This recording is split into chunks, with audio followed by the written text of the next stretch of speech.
Good afternoon, everyone. My name is Sailesh Bhupalam. I'm a faculty of Economy and Public Administration at Insight IAS. Most of you are from 2023 batch, right? Is there anybody who is not from 23 batch? Okay, 3, 4, 5 people are there. Those of you who are in earlier batches, I've taken economy and probably some current affairs classes. Those of you, I think in 2023 batch, I have not yet taken any economic classes. So today we are just going to look at orientation for public administration as optional. Me and Manjunath sir, both of us will take, you can say, public administration option. I take economy and Manjunath sir takes polity here. And usually in public administration, I take paper 1 and Manjunath sir takes paper 2. So today, basically the agenda is very simple. We will just see about public administration as optional and what are the advantages, and there are some disadvantages as well, in taking public administration as optional. We'll consider those and then we'll look at what exactly is present in syllabus, what you're going to study. And after that, what exactly UPSC is expecting in exam. That means there is a particular orientation for optional, especially. In GS, it is not very difficult to identify exactly what expectation is. But in optional, it somewhat, there is a nuance here that you need to understand. So, is there anybody who has not yet decided their optional? So a few people are there who haven't yet decided. So if you have not decided, after this class, you'll be able to decide. If you are considering multiple optionals after watching the orientation of these options, you will get a better idea on whether this optional is right for you. So basically, we'll start with the orientation. Most of you already know the pattern in mains exam. General studies carries 1000 marks, optional carries 500 marks, and essay carries 250 marks. But if you see students or in general even classes, majority of the effort actually goes into general studies, because to reach a level of proficiency in general studies subjects, you need to put in huge amount of effort. Which subjects are done so far? So modern India, imagine modern India, around 50-60 marks will come in exam. For 50-60 marks, consider the amount of effort that you have put in. How many classes did you attend and how much notes did you write and how many answers you have written. Now multiply it by 10 times. That is optional, 500 marks in exam. In geography, 60 to 70 marks will be there. But for that, you are probably attending a 100-hour class here. You're able to understand the effort that you are putting in general studies is very high, because like I said, you need to gain a particular level of proficiency in each of the varied subjects. But optional, usually what happens is, if you see the amount of effort, so 80% of the effort actually goes to GS only, and optional students are only putting in 15% of the effort, because so much of time is taken up by general studies preparation that there is not enough time left for optional and essay. Essay is actually most ignored aspect of entire UPSC preparation. Even though 250 marks are there, hardly anybody actually prepares essay from the beginning. Most people are actually preparing essay only after, you can say, prelims. So basically for optional, what I can tell you is, because of this reason, you will have an advantage if you put adequate effort, give the respect that it deserves for 500 marks and put it in the adequate effort on optional. Then you have actually a better chance of clearing the exam. Because consider a number of hours, the effort that you're putting. Probably in general studies, you're putting in maybe 1000 hours of effort. And in optional, you're putting maybe 300 or 400 hours of effort. Per hour effort, actually the number of marks you get is much higher in optional compared to general studies. You understood the logic that I'm talking about. If you put the same amount of effort, 10 hours, and study a topic in optional, we can tell with 80%, 90% certainty that this question is going to come in exam.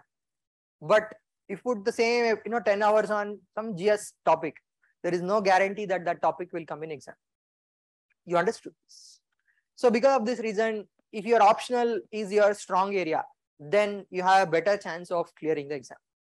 So usually if you score 300 plus in optional, even if you are not very good in all GS subjects, if you are reasonably prepared, average in GS, I've seen students getting top 3 services, IAS, IPS, IRS, just because only optional score was more than 300.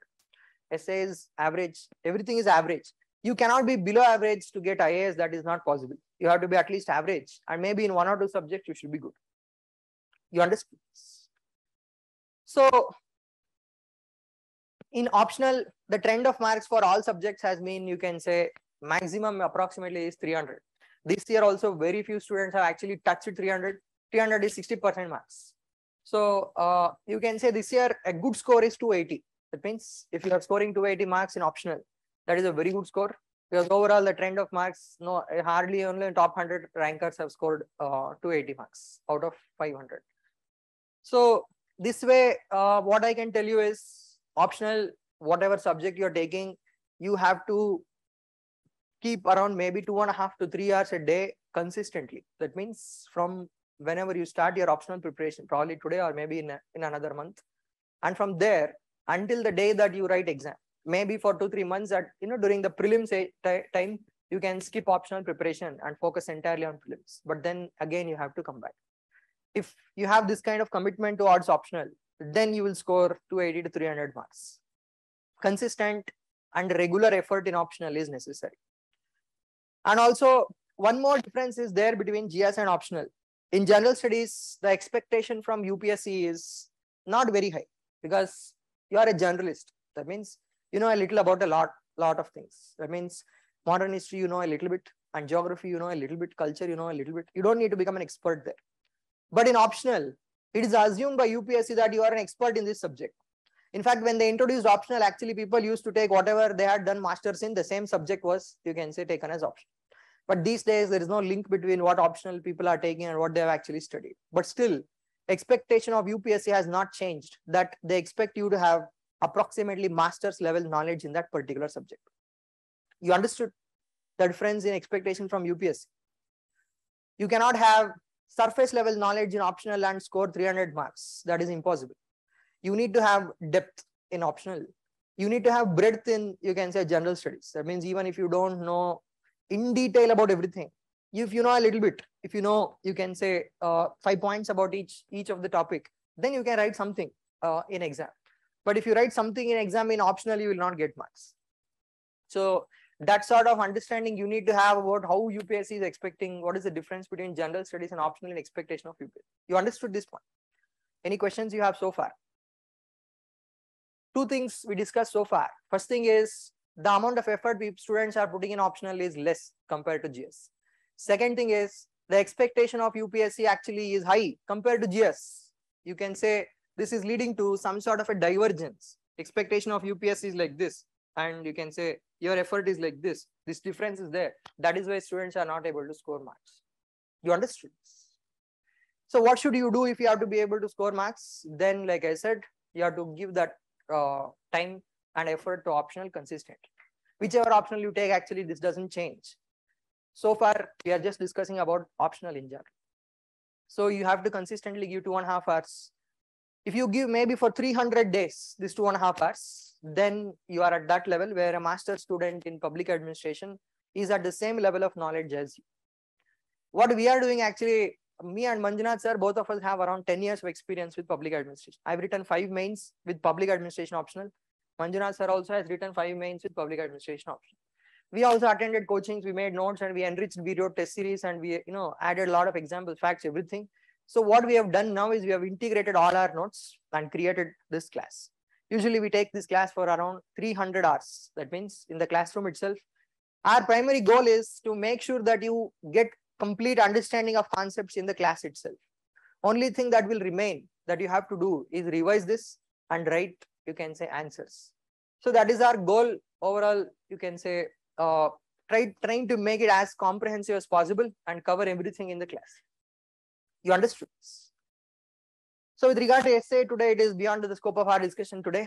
But one point I can tell about essay: if you start preparing for essay now, it means there is no need for explicit preparation as such, but you have to write 1 essay every week, and slowly, after 5-6 essays, you can start improving it. But starting to write the essay is most important. that you can start right now. That will help a lot in essay. You can score 30-40 marks more if you start writing now. You understood? So pattern of exam in optional, probably most of you already know this, but I just wanted to make sure that everybody knows. In optional, in UPSC, actually in other subjects, we don't have choice. That means choice of in your engineering, you will have choice, or in your other college exams, you have choice. But in UPSC, in general studies, we don't have choice. But in optional subject, we have choice. That means you will get 8 questions in exam, out of which you have to answer 5 questions. Long ago, 30 years ago, UPSC used to give questions, 1 chapter, 1 question, 8 chapters, 8 questions. And you can choose, okay, I will study only these 5 chapters and I will answer only these 5 questions. But now in 2020, 21, 22, these years, the competition has become so high that UPSC is unable to determine who is a good candidate. So because of this reason, what they have done is they have mixed up all the questions. That means first chapter question will be there in some 5th question, 8th question or something. And you cannot actually decide that out of 8 chapters, I will study only 5 chapters. That is not possible. You have to study all the chapters. But among them, which one you know better, those questions you can choose in the exam. You understood? So answering 5 questions out of 8, this is the pattern currently. Exam is divided into 2 parts. So part A and part B, you can see here. Part A and part B, both of them will have the first question. This first question and this 5th question, they are mandatory. It means you have no choice in writing those questions. Among the remaining questions, already 2 are done. Among the remaining 6 questions, you can choose 3 questions. You understood the logic here. This first question, it will usually have 5 questions under it, which are 10 marks each. Each of these 8 questions is of 50 marks. Totally, how many marks paper is each optional paper? Optional is totally for 500 marks, divided into 2 papers of 250 marks each. So out of all these 8 questions, each of them will carry 50 marks. But you have to answer only 5 out of 8. But out of that 5, you cannot choose anyone you like, because 1st and 5th are mandatory questions. You understood? First question and 5th question, you have no choice, you have to answer them. But among the remaining questions, you can choose 3. So far, you understood? Anybody has any doubt so far? If you have any questions with this, you can ask. I'll try to explain again in a different manner.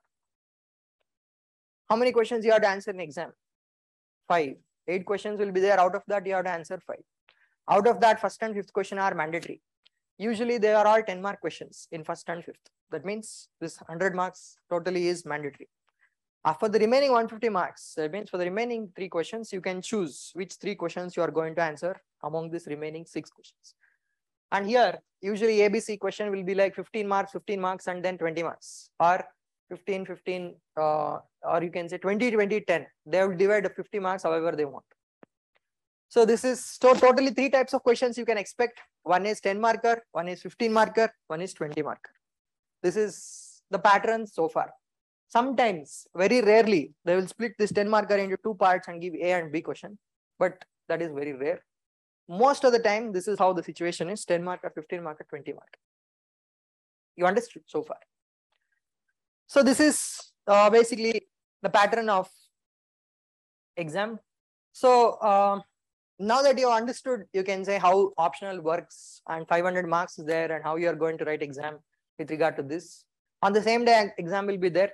Recently, last 2-3 years, there is actually a trend in UPSC that they will give 5 days break before optional. Actually, for UPSC, they have to take these schools on rent or something for you to give centers, schools and colleges. But on weekdays, they will have exams. On weekdays, they will have classes and they cannot, hold this exam. So what they will do is they will try to hold GS first, essay, GS1, GS2, GS3, GS4.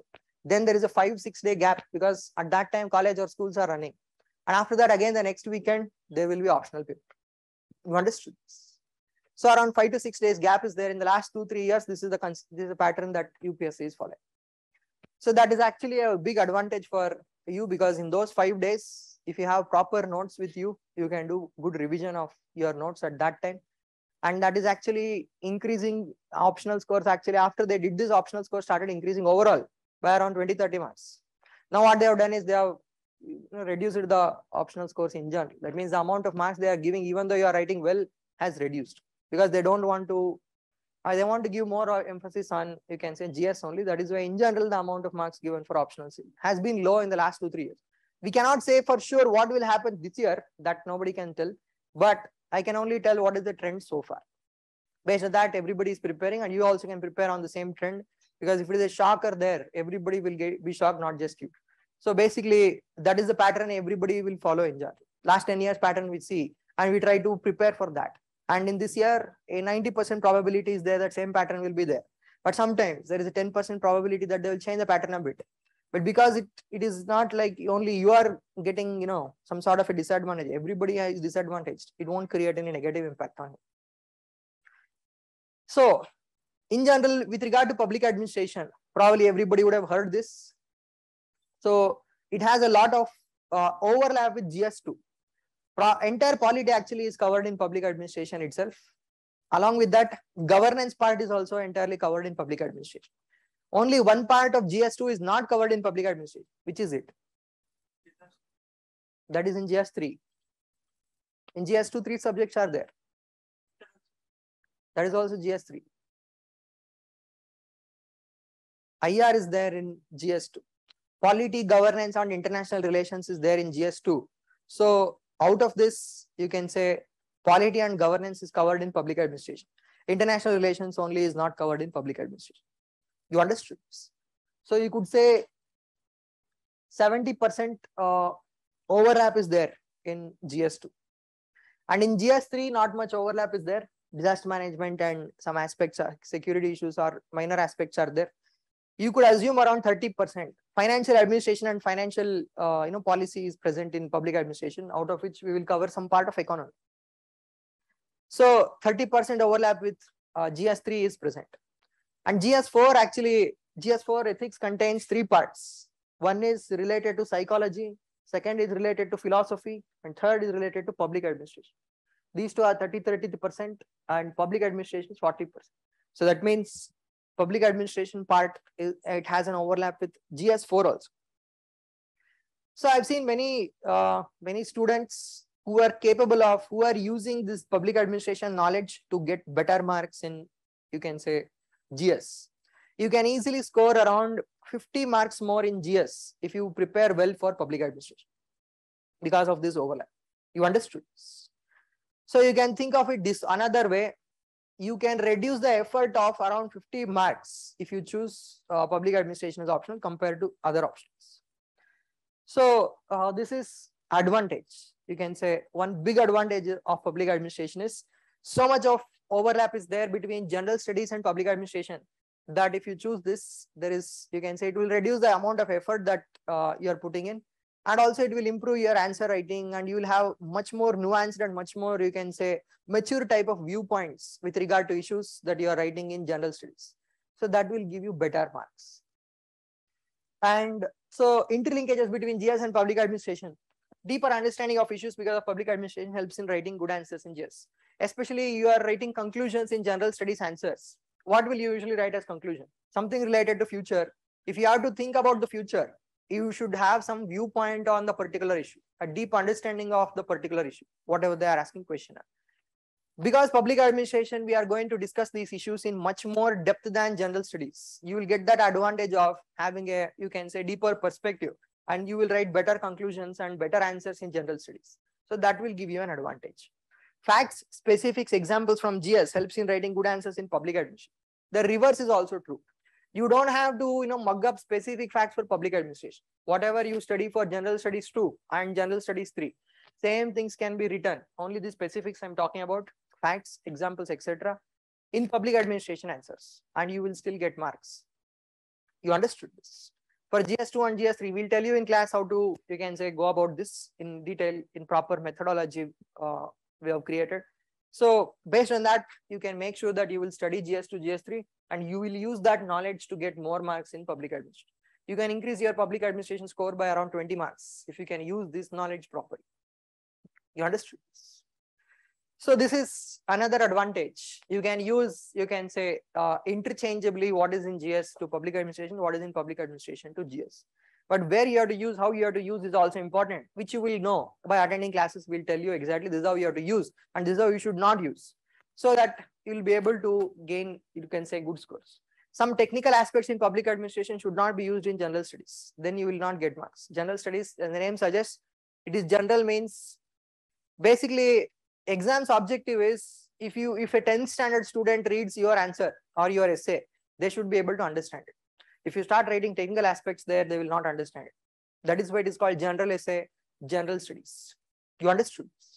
So keeping it simple is important in general studies, but you can use the concepts without giving names of a thinker or some other, you can say jargon, all these things. Simplify it, write in simple English in general studies, then you will score marks. You understood? So these type of things we will discuss in class. This is the second advantage. You can say first advantage is it will reduce your effort. Second advantage is you can use the knowledge of one in the other to increase marks. That is interlinkage. Then, yeah, it will help you getting a broad perspective of government. That means in public administration, we will discuss all aspects related to government because the role that you are going to enter into is within government. What is the usually first role that you will get into? If you get into IAS, what is the first role that you will? DM is usually second, third, or fourth role depending upon the state. First role sometimes is, you can say, subdivisional magistrate, CEO of Panchayat or something like that will be there. So subdivisional magistrate is usually a subordinate of DM. After promotion, they will become DMs. So because your role will be related to government, what we discuss in public administration class is entirely about government. There is only one subject matter for entire public administration. And what is it? It is about government. That means it is about every aspect of government, finances of government and personnel policies. That means government's policies with regard to welfare, government's policies with regard to development, government's policies with regard to recruitment. All these aspects are related to government. And because of that reason, entire exam is designed in such a way for you, for them to recruit people for government. That means there is an advantage here in getting right kind of viewpoints. That means opinions that will be formed, which will be important for personality test. That means interview. Interview, you can score maybe around 10 to 15 marks more because we cannot be sure that they will ask anything which is related to whatever you have studied in public administration. We cannot expect huge increase, but around 10 to 15 marks increase we can expect. So it helps in being better officer than your fellow officers. If you have a strong foundation of public administration right now, what we can tell you is even in your Labasana training also, you will not learn as much about government as you are going to learn right now in class. That means after we start class, because this training, whatever Labasana training, it has not changed much in the last 20 years. But in the last 20 years, the kind of competition that is there in UPSC exam has changed drastically. And the kind of quality that was there 10 years ago, it is about 4 times or 5 times the amount of quality is provided presently. Because of this reason, actually, you will learn more while you are preparing for UPSC than you can say after you get into training. You understood this? So once you have the strong foundation, actually it will help you become, you can say, better administrators, because that is the role that entire public administration subject prepares you for. Once you get into government, how to use resources to get things done. Basically, public administration is a practitioner type of orientation is there. It means it is a practical type of subject. Political science is somewhat theoretical type of subject where ideological orientation is present. That means they will discuss about ideologies and you can say thinkers more in terms of how democracy as an idea came about. It is more about ideas, whereas public administration is more about practice. Okay, this is the problem. How do we solve this problem? You understood? So actually they will teach you public administration even after you get into service as well. If you get into IAS, they have the syllabus. But like I said, here we are taking 300 hours of class. There you will have some 25 hours or something. That means you will already have complete knowledge of, you can say, public administration by the time you get into service. So this is about, you can say, advantages of public administration. You understood so far? Anybody has any questions? What are the advantages we saw so far? Overlap with GS. Then you can form better opinions and you can use, you can say, GS knowledge in public administration knowledge in GS. So you can say, and also it will help in the job and it will help in personality test, that is interview. These are the major advantages of choosing public administration. Background, actually, I have not seen any, only one person so far in the last 6 years I have taught public administration had public administration background. That means they had studied public administration in MA or something and they had come. But nobody else, everybody is, doctors, engineers, only this type of background students are there. So you don't have to worry about, I don't know anything about the subject, or, that I don't have background in the subject. That won't matter at all. Very few people have graduation in public administration. Toppers in public administration, if you see every year, they are from mostly other streams only, accountants or CAs, engineers, doctors, etc. So with regard to this, you don't have to worry about your background at all, because in classes we are going to start from scratch. That means assuming you know zero about public administration, and from there you will build up, you can say, your knowledge up to master's level in the class itself. So this is about background. So we have seen advantages, but there are also some negative aspects of choosing public administration optional, which you should know before you choose the optional. It is not like, history optional, or some optionals are there. History will not change much whatever happens. That means once it is done, it is done. You just have to do revision now 15, 20 times. Then you can write answers, because it is not changing. But public administration is not like this. It will change. When governments change, they will change policies, they will change their philosophy, they will change, you can say, a lot of things. Because as it changes, you need to be aware of what is changing, and based on that, you need to be able to change your answer also. That means, because government is a dynamic entity, it is an organization that is constantly in motion. That means constantly it is changing. Every day new decisions are taken. So because of this reason, it is a dynamic type of option. Dynamic means always changing.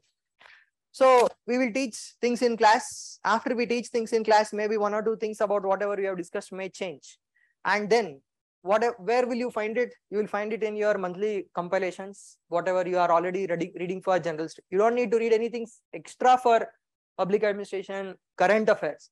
You have to read the same current affairs that you are reading for general studies itself. But you should recognize that this has changed and this is relevant for public administration.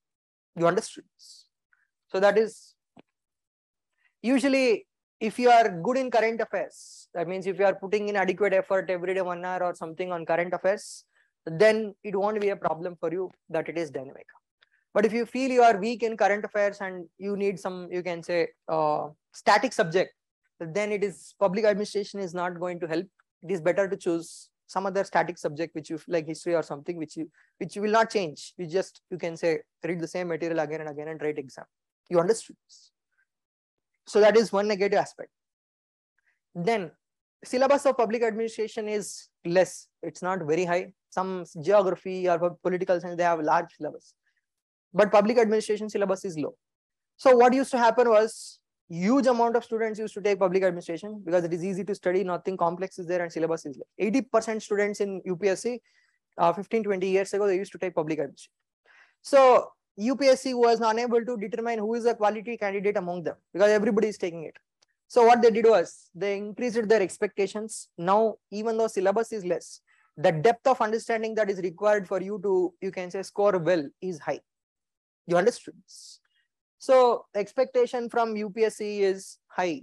Usually that is not a problem if you are attending coaching, because we will discuss whatever level of depth is necessary for UPSC. Everything we will discuss in the class itself. But because of this reason, it is for optional. I can tell you clearly that without coaching, it will be difficult to get good scores in optional. For GS, even without coaching, also you can get good scores, because like I said, expectation from UPSC has consistently increased, and now it is so high that probably a person who has studied public administration only in graduation and post graduation, even compared to that person, you should be even better. So that is the kind of expectation. Because syllabus is less, they will expect depth. When breadth is not much, they will expect depth. That means only when you put in that much effort, you will be able to get good scores. This is not only true for actually public administration. They have tried to increase the amount of depth of understanding they're expecting in every option. Because like I said, they're expecting master's level knowledge in every option. You understood the point here. So there is a need to put continuous effort in every optional. This is true. But for public administration, it is even more true, because like I said, it is dynamic. You need to be in touch with current affairs along with classes. Advantage, if you look at it as a disadvantage, yeah, it is a disadvantage, because you have to be in touch with current affairs. There is one more advantage if you look at it in a different manner. Because you are studying public administration and you are in touch with current affairs, you will get better marks in GS 2-3 also, because your current affairs is covered because you are studying public administration. You understand? But it is, you have to understand the nature of, you can say, how the optional is before you make the choice. That is why I wanted to, give clarity on this. So some people had some misconceptions earlier that public administration students are not scoring well. That was true actually for 2 years. Why? Because in 2013-14, what happened was around 85-90% students to public administration optional. So because like I said, it was very easy and it was very less syllabus was there. So UPSC wanted to disrupt this trend. So what they did was the marking pattern of public administration reduced in these 2 years. And then after that, everybody scattered to a lot of optional. Now you have only around 20% students choosing public, maybe 15% choosing public administration. But after that, because now already the problem is solved for UPSC, now there is no such trend. You can see consistently increase in marks. Abhilash Mishra, 5th rank, had got 334 marks in 2016 and 333 marks in 2018. 2019, first rank Pradeep Singh also got, took public administration as well. So now actually, 28 highest score these days is 280, like I said, and students are getting highest score in public administration as well. Right now, because that problem is not there that everybody is taking public administration. Now this, this type of problem of low marking pattern is also not there. Consistently, people are scoring, you can say, at the top. So that is no longer a concern. In fact, nowadays, actually, there is no overemphasis on any optional. Probably, maybe anthropology, there is overemphasis, especially in southern India. Probability is there that this type of thing will happen to anthropology. Maybe this year, next year, we don't know when. Because this is what has happened for all the subjects where too many people are choosing the same subject.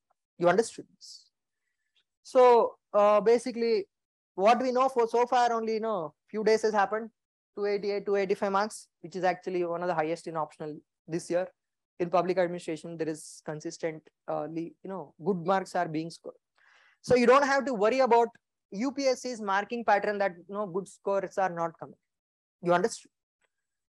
So basically, this is one more concern usually students have in their mind. That is why I just wanted to address it, you can say, in our orientation session.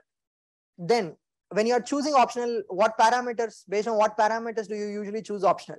So what I usually suggest is the most important factor based on which you have to make this choice is the interest in the subject.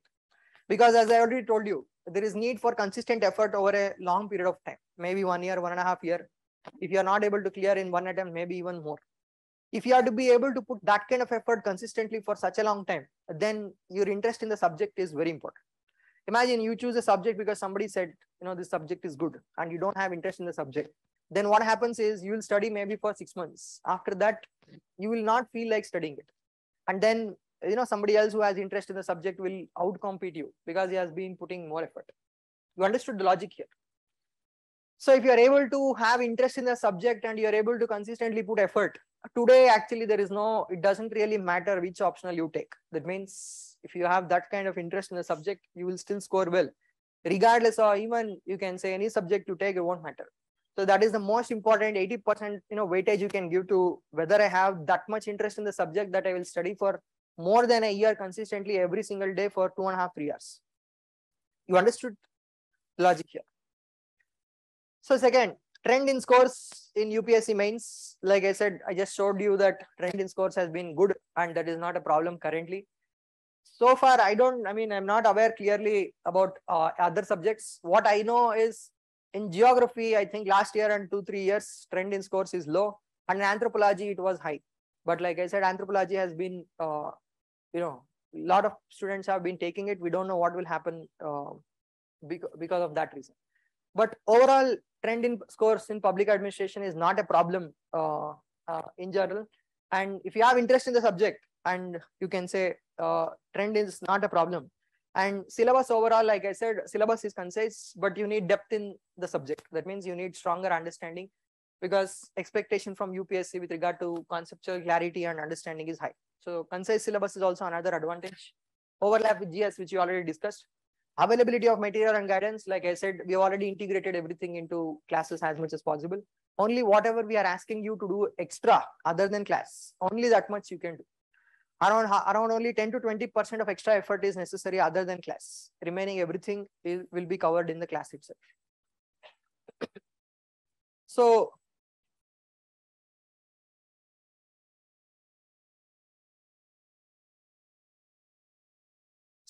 why you should choose particularly this optional, like I said, interest in the subject.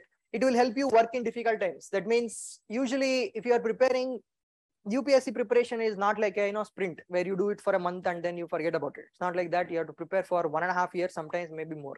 Because of this reason, there will be a period of some sort of you can say there is a lull in preparation. That means your energy level will go up and down. Your enthusiasm, motivation will go up and down. This is normal for people.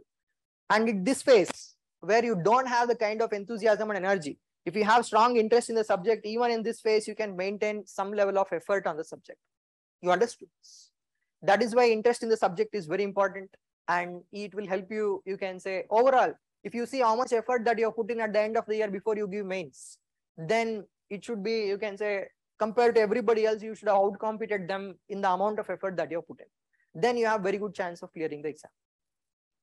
So that is first point. It will help you explore, know, and understand better. Because you have interest in the subject, you will know a little one more point more compared to somebody else. And in every answer, actually in mains, only this much will matter. If you are able to score half a mark more in every answer, imagine totally around 38 questions, 40 questions are there in optional. So that is 20 marks more. Compare a person who has got 280 and compare another person who has got 300. Ranks will change. Every mark probably will change 12 to 15 ranks in exam. 20 marks is probably around 300 marks. 300 ranks difference is there between 20 marks. You understood? So how do you get that extra mark? Extra half a mark. If you have interest in the subject, then because of your, you can say, energy and enthusiasm, interest in the subject, you will know a little more compared to others. You will listen more intently in class. You'll write down more notes. And when you are reading your current affairs or something, you'll be able to link it because you have strong interest in the subject. You understood?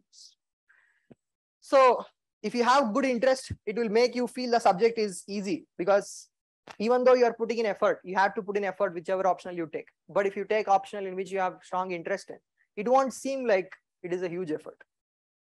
You understood? So what you have to do as a guide to preparation, you have to go through the syllabus.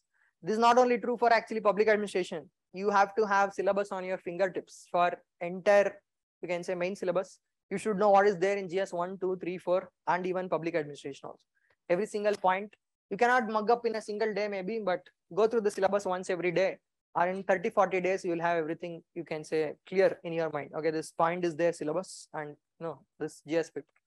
So basically, you have to go through the syllabus and you see previous year's papers. At this point, if you have no background in public administration, if you go through this, you may feel like I will not understand anything.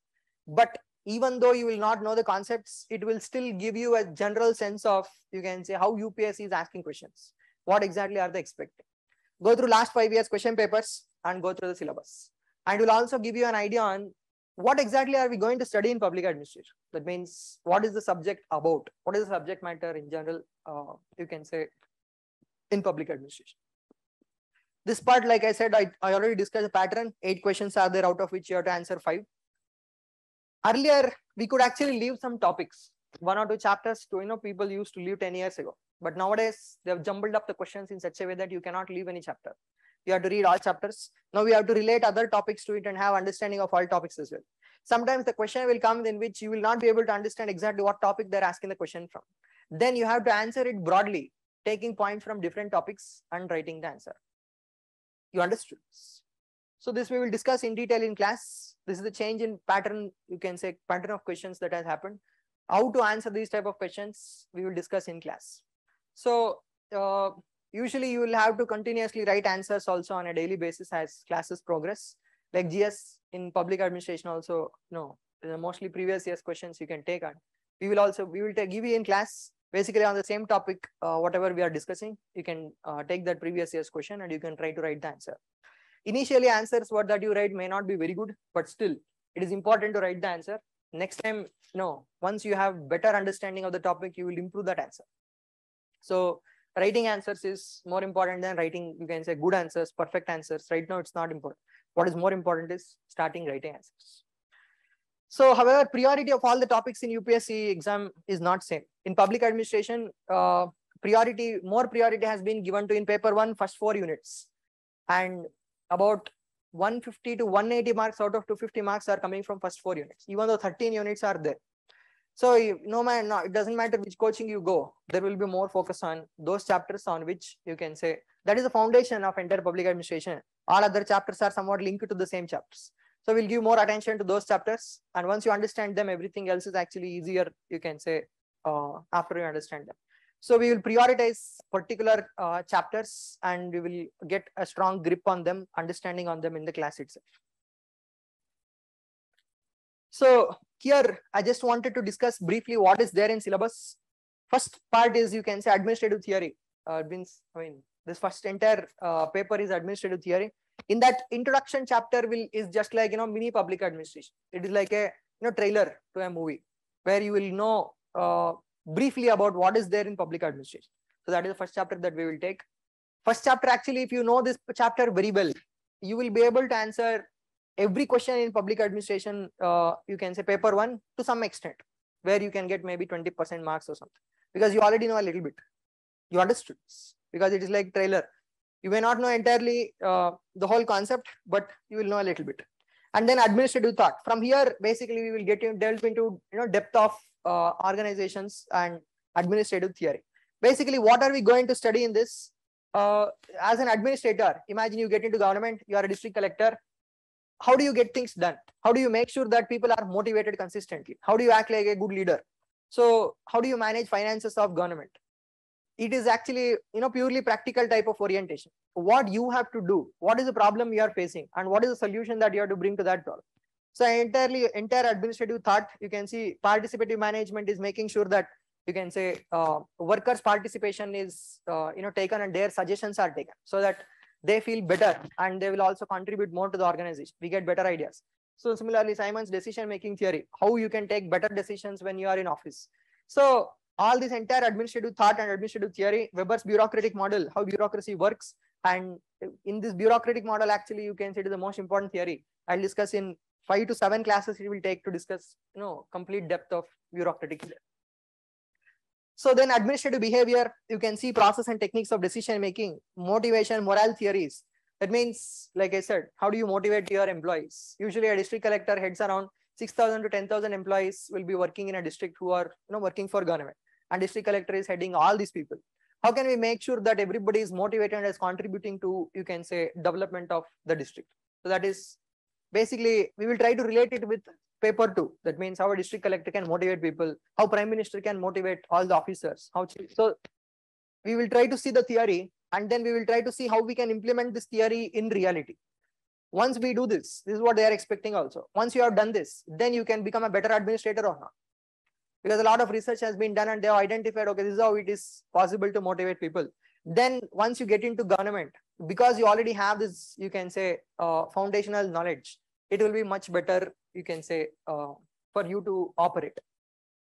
Then organizations, this organizations theory, you can see here also, we will talk about how to handle organizations.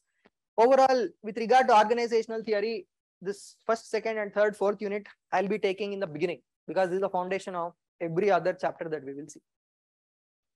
From accountability, control, administrative law, this has overlap with paper 2. So what me and Manjunath sir, we have done is, we have clubbed together some chapters which have, you can say, which is there in paper 1 and paper 2 also. For example, financial administration is there in paper 1, financial management is there in paper 2. We have clubbed together, I'll take both of them.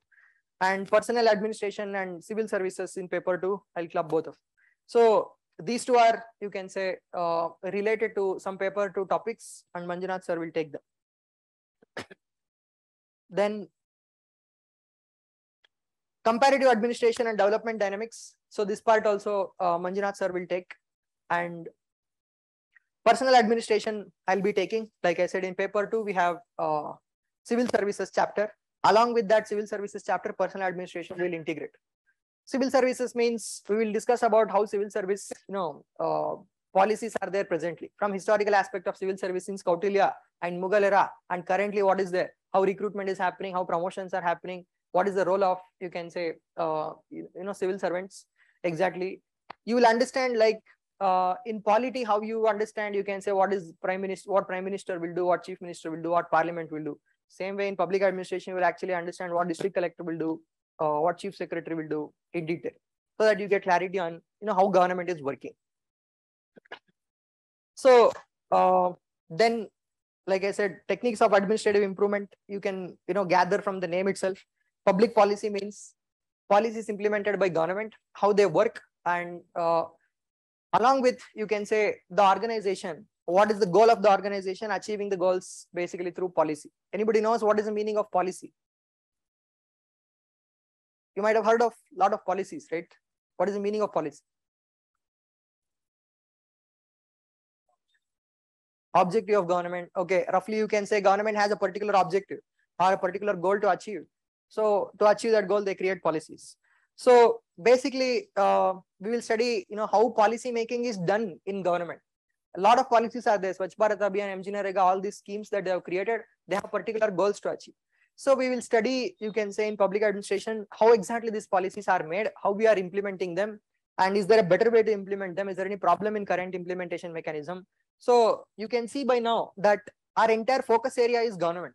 That means how the organizations of government works, how finances of government works, how people in government works.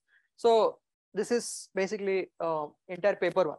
Techniques of administrative improvement. If we want to improve the present mechanisms that are happening in government, how can we do it? So that is techniques.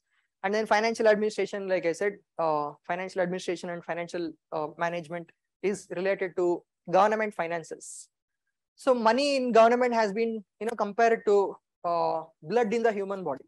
Without blood, human body cannot work. Similarly, without money, government cannot work. So how government runs money, how government spends money, and what are the processes which will happen. So basically, this is financial administration and financial management.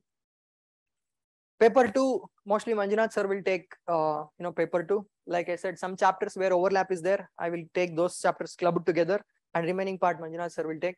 From here, orientation session will be continued by Manjunath sir. If you have any questions so far on whatever we have discussed, you can ask. Otherwise, you understood whatever we have discussed so far. You are able to get some clarity on what we are going to study in public administration. So here, because we have 2 hours time, maybe less. I mean, I was not able to somewhat interact with the class as much. In general, classes will be mostly interactive. That means what do we expect from classes? We will continuously ask questions and you try to answer those questions. When you try to answer, what happens? You make mistakes and then you correct them in your mind, and then you'll develop that thought process. Okay, how should I think? So basically, from here in syllabus of paper 2, Manjunath sir will continue discussion of, you can say, syllabus. Is this optional analytical? Yes, this optional is analytical. You need to have analytical ability to answer questions. But if you're attending classes consistently, like I said, the thought process, analytical thought process, whatever you need to write answers, that you will develop in the class itself. How long will we have access to recorded videos? Usually until you write the mains. That means imagine 2023 batch is there. When 2023 mains will happen, until then you will have access to videos. Can people who have art subjects can take public administration optional? Yes, it will be much easier for them. Totally how many classes? Around 100 classes we take every year for paper 1, paper 2 together. So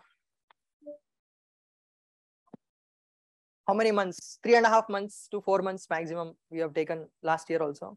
And this year also probably approximately 3.5 to 4 months it will take. 100 classes in the sense we may have holiday on Sunday. Sometimes we may not have, sometimes we may have. So depending upon, availability of classroom and faculty, usually it will take maximum 4 months. 3.5 to 4 months we will cover the class. Yeah. Notes, with regard to notes, I will give handouts in the class. All the notes you will get as printed form, and you can use that itself. Extra things that I tell you can note down on the side of the this handout itself. Manjunath sir will dictate notes in class. You can write down notes from there.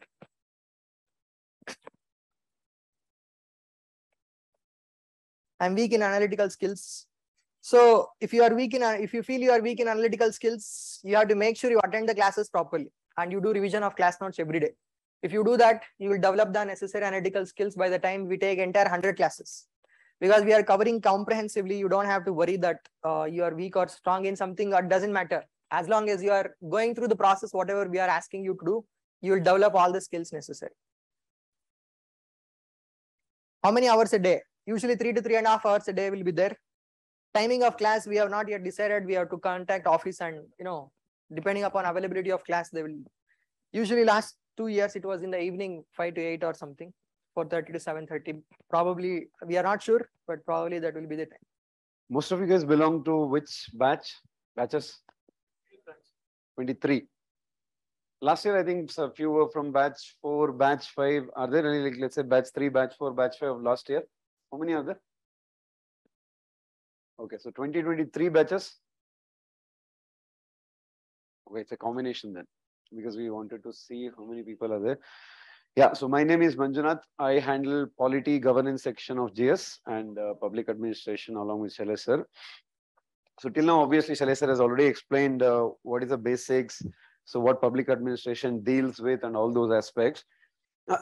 So paper one, anyhow, sir has already explained. So I think you have at least a broad idea what public administration deals with. Normally, you have certain myths also surrounding around the optional. I think he tried to, most of it he has addressed. Like, let's say, normally students keep telling, so score-wise, what is the score? How does it happen? So I think he had, did you see that slide? Yeah, so just look at that slide again if you want. See, obviously, so you have very high scores also. So look at 2017. So he had scored 320, Abhishek, 20. You get all those toppers copies also, 333 marks. 2019 was actually ranked fun. Pradeep Singh from Babad itself. Yeah, okay.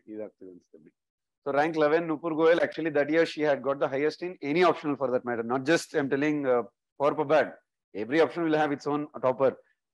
In generally, if you take all the options also, that was the Nupur Goyal's was a top rank. I mean, top score. 2020, Anant, so 286 marks. And then 2021, also if you see 288, 285. And as Shailesh sir had told, if you look at from the last 2-3 years, so what actually some optionals used to have an advantage, just because you take an optional, you'll have the 20, 30 marks advantage. To a large extent, if you see that just because you take it, it's not there now.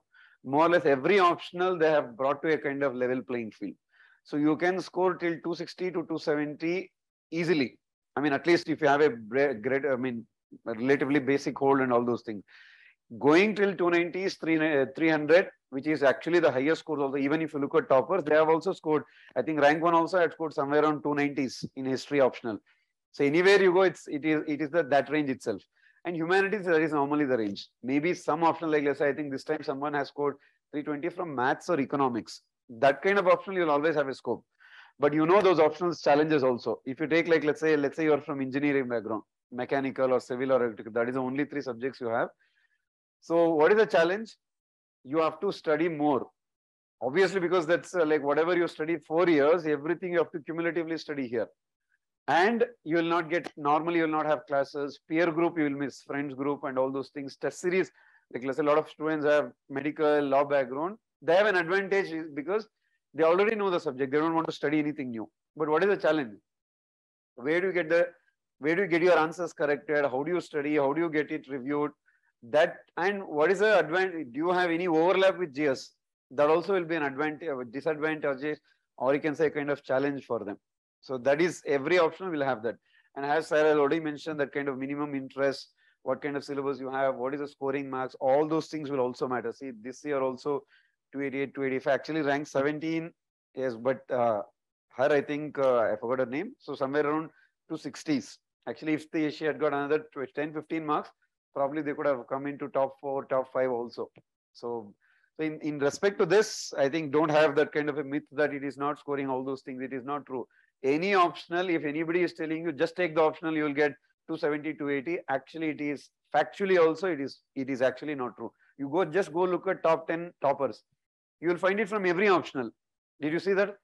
Actually, you'll find from every optional. You will find it from maths, from economics, from history. A lot of people tell history will not score. Now rank 1 is from history. So don't go with behind the myth that just you take the optional, you'll score, you'll be in the list. No optional will have that advantage. So you have a like, let's say for example, I'm very kind of attached to the language. I'll take language. Think rationally and then take it. Fine. Just because you like the language, a lot of people say that. Sir, I like the language I took. What? That is not the way you choose the optional. Interest, your orientation, graduation kind of orientation or something. What kind of syllabus? What kind of questions? Based on that, you choose the optional. Don't take emotional decisions and then take, because once you choose and then 2-3 months later you can't reverse back. You have already spent time, classes, money, everything will be there. Keep that in mind and then take the decision. Fine. You choose anything, just to, I'm telling you a broad idea. Yeah. So sir has already explained with respect to what we understand. Like, let's say for example, I normally handle as sir will handle me like, let's say first few chapters. I'll start with this accountability, control, administrative. Accountability, obviously you would have heard most of aspects. Every time people keep talking about transparency, accountability issues, you might have heard there's something called as this right to information, social audit, citizens charter. So what is their importance? How did that concept come up? Like, look at your civil society, you would have heard that NGO is protesting. There is something called as pressure group, which is putting pressure. Last year, you might have seen 1 year this farmer groups. So farm pressure groups, they protested in Delhi. And then based on that, Narendra Modi took back the bills itself. So how do they have that much of pressure? Where do they come from? What kind of ideology do they have? That is what you will say. Look at, you have a word called as interest groups. Role of media. So obviously media is called as what? Fourth pillar of democracy. How powerful are they? What do you mean by numerous especially in the social media era? All those play a very, very huge role. So how powerful is that? How do they play a major role? Democracy, what is their importance? All those things you will study in that aspect. Accountability and control. Various aspects are there. Different types of control. What do you mean by, what is the difference between control and accountability and transparency? So those aspects we'll study there. And then you will have administrative law. That means, like, for example, you have so many rules, you have so many civil services rules, regulations, or rule of law concept. So you might have, we'll discuss that even in polity to an extent. Here we'll discuss that in depth. So Professor Dicey's concept, what is Karl Marx criticism on the concept of rule of law? So look at this concept called as delegated legislation. That means, in simple words, you might have heard that there's something they keep telling rules. Technically, rules means something which the bureaucracy will make or the executive will make. Laws means, in general, though technically there are differences, legislature, that means your parliament, you have state legislature, assembly, they'll pass a normal act. Details will be added by concept called as delegated legislation. That's what they famously call. Legislature will make skeleton, and the bureaucracy or the executive will add the blood and flesh. Blood and flesh means details. So how does that happen? So what is tribunal? Tribunal, have you heard this concept like this? Central administrative tribunal, state administrative tribunal. If a DC is transferred before 2 years, because there is a security of tenure concept, where do? They go to this CAT, Central Administrative Tribunal, that have been transferred arbitrarily. Minimum 2 years I should get. How did they transfer me before that? All those aspects we deal in a concept called as this tribunals, quasi judicial bodies. To an extent, you have a lot of overlaps with polity also, because there you also will study Article 323A, 323B, so Chandra Kumar case, Sampath Kumar case, all those things that I'll discuss there also in general polity. Here a little bit depth as a concept, as a theory kind of a thing. Fine. Next, comparative and development administration aspect also in simple words, because let's not make it a kind of technical. Simple words means, how does Indian administration vary with different countries' administration? Why maybe corruption is more in one country, why less in other countries? Why they have developed better, why have we not developed better? How in India, like, do you think religion plays a role in administration? Caste plays a role? If yes, why? Do you think British rule has an impact even today? You might have kept on hearing words like that, Indian bureaucracy suffers from superiority attitude. Superiority means the moment you get into bureaucracy or IAS, IPS, they'll feel we are superior. That means we are not like common man, we are something above. Why do you have that feeling? Do you have British culture has an impact on that? Historical impact will always be there. So how is that? Those aspects, everything in detail, I'm just giving a broad idea. Those you'll study in your comparative, development administration, anti-development thesis. So many concepts are there. First of all, what do you mean by development itself? How did that concept? Everybody keeps telling in general, India is still under. What do you mean by development, first of all? When do you call a country as developed? Is it just GDP? Is it something else? What all other aspects we have to take? How the concept has evolved? All those things we'll discuss a little bit more in depth in these chapters like CPA and DA. That is comparative administration and development dynamics or development administration. Right? That is another one. So sir was talking about this what public policy. So he had asked me a question. Those aspects is this public policy. That means who all will be involved in public policy? Will the governments, like let's say, have you heard they keep telling national education policy or new education policy? Who made that policy? Will the just government sit and make that policy? Will they discuss with civil society or NGO or university professors? Or will World Bank have an influence on it? Will IMF have an influence on policies? We have economic policies, like what you are, at least you would have heard words like FDI, foreign investment, something like that. We don't do it in general by ourselves. IMF, you might have heard of those bodies by now, right? WTO, they would have told.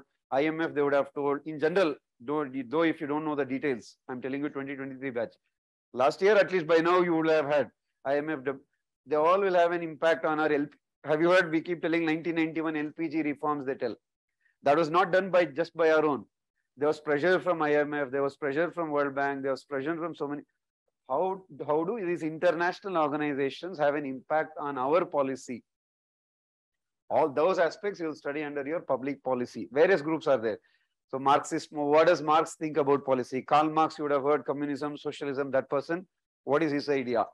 Those things we'll study under your policy. Actually today, public policy is what every government across the world, they'll depend on this policy making. That's a very huge thing.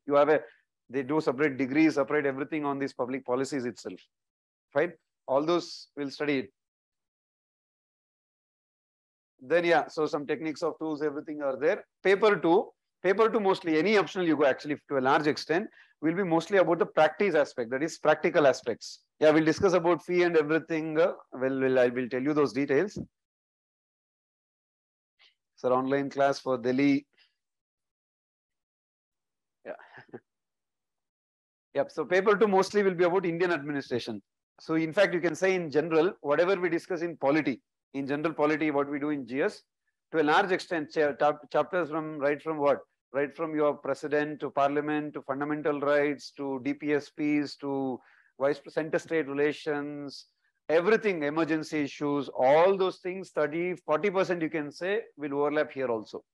Whatever you study in your polity, same thing, you'll get it overlap here. Fine. In addition, a little bit. For example, like let's say there's a chapter, see here. Look at the first chapter, it's the evolution of Indian administration. So people keep on telling about Kautilya, Arthashastra and all those things. So what was he talking about in Arthashastra? What was his idea of administration? Is that relevant today? Or is there an impact of his theory in today's administration? He had told that during that time itself that very famously about corruption, he had told that civil servants are like fish in the water. You will never get to know how much water does a fish drink. Same thing, you will never get to know to what extent civil servants may get involved in corruption. He said corruption is like what? It's like if you ask civil servants not to be corrupt, it's like putting some nectar, honey on the tip of the tongue and then telling him not to taste it. So how do you not taste it when you put honey on your tongue? Even if you don't want to, it's more than obvious. So that when had he told? 3rd century, 2nd century BC, 2300, 400 years you can say. That concept, even he had identified nearly 70 types of corruption. Back then itself, even under Prevention of Corruption Act, you have on an average 40 types of corruption. So that is how much it will have an impact even today. Then you have obviously Mughals. They'll tell you even in ancient medieval India in your GS that there was very famous concept called as Akbar's Mansabdari system, wherein military officers, everybody was arranged, how Mughals used to run their administration, those aspects. And then British impact. British impact is more than obvious. You just look at the exam that you are writing. It is whose contribution? That itself is British contribution. First of all, how did that exam emerge? Have you heard there is a person called as Lord Macaulay? Lord Macaulay was a person who is eligible or who is kind of responsible for all our English-based education. The exam itself is based on, even today, to a large extent, Lord Macaulay's recommendation itself, 1853 committee. So what kind of imagination or what kind of expectation did he have about civil servants? That's why they keep famously tell him that Lord Macaulay's spirits still roam in UPSC's corridors. So that means he is long dead. So long back itself. But whatever he had that imagination, that kind of expectation you still have from UPSC members even today. That you should think broadly. Look at today's papers itself. Anything and everything they can ask. Broad. That broad is technically, we call it as generalist thinking. Generalist and specialist, two backgrounds you have. Specialist means what? Like let's say you take a let's say super specialist cardiologist. He's a specialist. He knows only about that. You ask him about poverty, he might not know. You ask him about caste system, he might not know. But civil servant means generalist. That generalist, why did he develop that concept? All those aspects impact, that aspects we'll study under here, how the evolution of Indian administration, right from Kautilya to Mughals to British, even post-independence to a large extent, those aspects. Then these all will overlap with your polity. But what? Constitutionalism, what do you mean by that? What do you mean by culture and all those things? Political culture, not in general culture, political culture. Why people vote for a party? Why people like a politician? What kind of opinions do we have about judiciary, bureaucracy, legislature? The moment you talk about politician in general, you'll feel they are corrupt, they are ineligible. Why do you have that kind of opinion? Those are all broadly what you call it as political culture. Fine, your orientation, your attitude, your opinion about legislature or politicians in general or bureaucrats for that matter or judiciary for that matter. What do you think about various issues like constitution itself or what do you call as this Naxalism issues, terrorism issues? Those aspects are what you call it as political culture. That technically we'll discuss. That is what PSUs, have you heard so many? Bangalore is very famous for PSUs. You have ISRO, you have DRDO, you have BHEL, BEL. How much role did they play? Pre-Indian post-independence history, economic history, they divided into two. Pre-1991, post-1991. Pre-1991, to a large extent, public sector played greater role. And that was led by this PSU. That's why PSU, they call it as temples of modern India. That means Nehru used to famously call it as temples of modern India. That means they laid the base. Post 1991, it changed a lot because now it's all private sector. Too many companies, foreign investment. How did that change happen? Those aspects we'll study under your public sector undertakings. Fine. Then obviously, these chapters to a large extent, 5-year plans. Obviously, you know 5-year plans. Now you don't follow that. But planning commission, you would have heard that body. 12 5-year plans we had. What is the concept of planning? Why Nehru? Mostly Nehru was responsible for that. Why did he choose that? We were inspired from USSR. Now today you call it as Russia. Earlier it was USSR and what coalition of too many countries. They had studied that. From them we got influence. We followed it.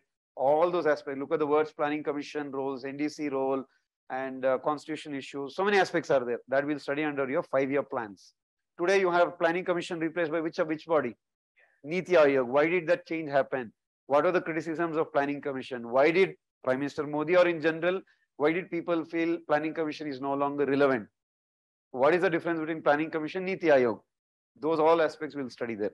These all to a large extent is your polity. What union government, that is, look at the word itself, parliament, judiciary, what intergovernmental center-state relation, that prime minister's office, all those things we'll not study there. We'll study in PABAD. Because those are all too much of details that you can't study in polity. That's for generalistic. But a lot of overlapping will be there. So obviously you would have heard Prime Minister's office is like, it is called the engine room of India. That means all major decisions to a large extent it will be taken, especially during powerful Prime Ministers like Indira Gandhi or Prime Minister Modi. PMO will be very, very powerful. Engine room of India or Indian administration, you can say. Then the center-state relation, this all is your polity. Finance Commission's role, you might have heard bodies like interstate council or zonal council. How do those issues happen? So say financial relations from center, how much money does they give it to the states? Governor is very controversial position. Why that happened? Those things. Look at the district administration, which you guys, everybody aspires to get into. The position of DC. How did that concept of DC evolve, first of all? Why did Lord Warren Hastings develop that? Who is called as father of civil services in general? Yaro? Huh? Like in general, they call Sardar Patel as a father, but that is for post-independence because he strongly backed it. But the person who laid the foundation is Lord Cornwallis. You might have heard that person's name in your Modern India, because 2023 batch, I think Modern India is going on or probably finished. Finished. So you might have heard Lord Cornwallis. Yes?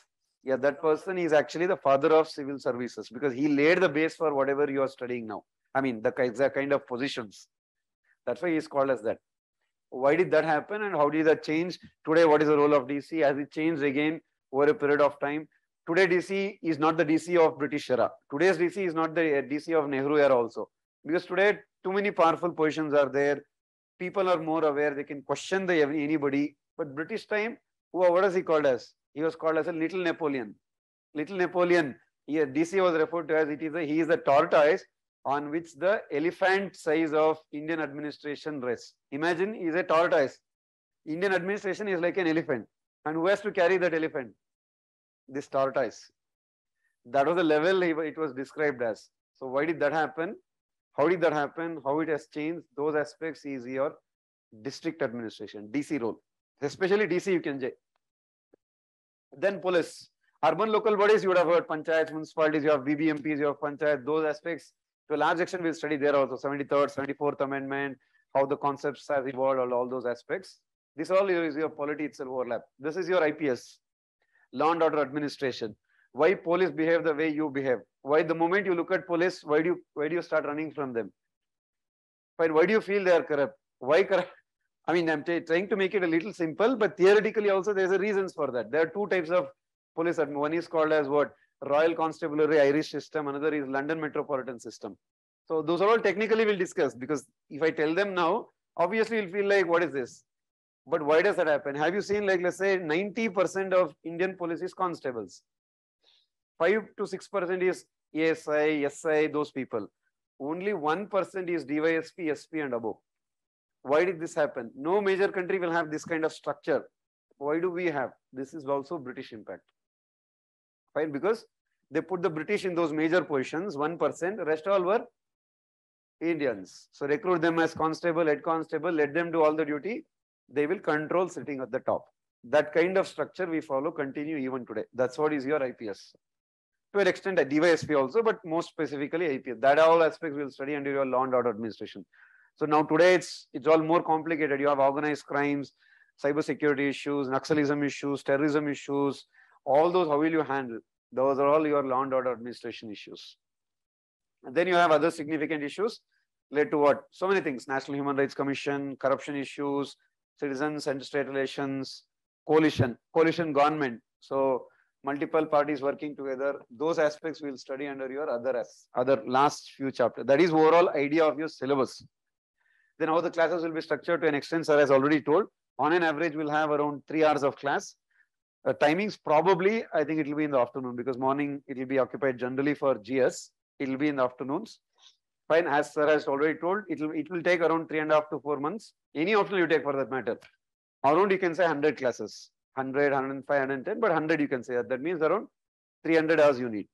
So that is the way. So then, so as he has already told, we'll club the similar units. I think to an extent, sir has already said this. How, like, let's say financial administration, financial management, will club, personnel administration, civil services will club, because a lot of topics will overlap.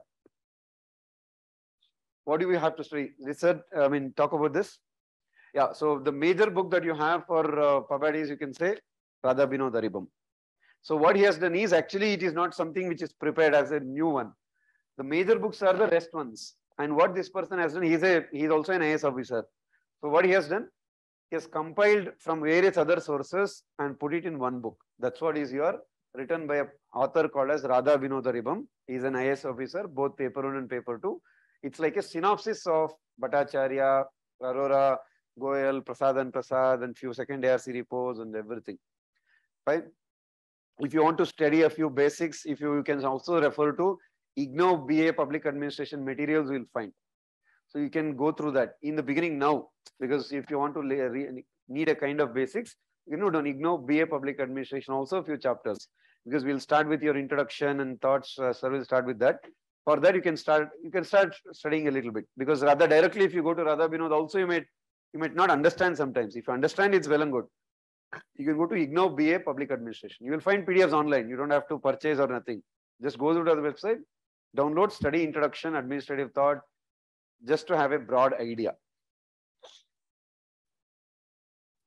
Fine. Other aspects will tell you. Rajni and Goyal, which chapters are important, which one do you have to refer. You don't have to study everything. Bhattacharya, you can't study directly. For that, you need a base.